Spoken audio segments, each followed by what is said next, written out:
लाडकी बहीण या संदर्भात आता नवीनच अपडेट आलेली आहे आणि सर्व लाडक्या बहिणीचे ऑगस्ट महिन्याचे पैसे जमा झालेले आहेत आणि चेकही मिळालेले आहेत। लवकरच आपल्या बँकेमध्ये लाडक्या बहिणी जाऊन आणि चेक करावे आणि ते पैसे काढून आणावे। मुख्यमंत्री लाडकी बहीण योजना खरंच आपल्या लाडक्या बहिणींसाठी एवढे पैसे टाकत आहेत, परंतु लाडक्या बहिणींपर्यंत ते पोहोचले किंवा नाही हे लाडक्या भावांनाही आपल्याला सुचवावं लागते आणि लाडक्या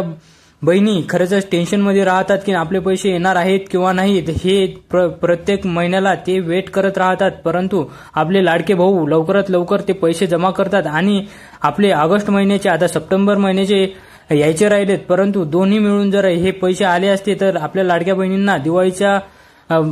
टाइमात ते पैसे कामी आले असते। परंतु आता सप्टेंबर महिन्याचेही पैसे आपल्या लाडक्या बहिणीच्या खात्यामध्ये पडणार आहेत, तर शंका नसावी आणि लाडक्या बहिणींनी आता खरंच मुख्यमंत्री लाडकी बहीण मानून घ्यावा आणि लाडक्या भावांना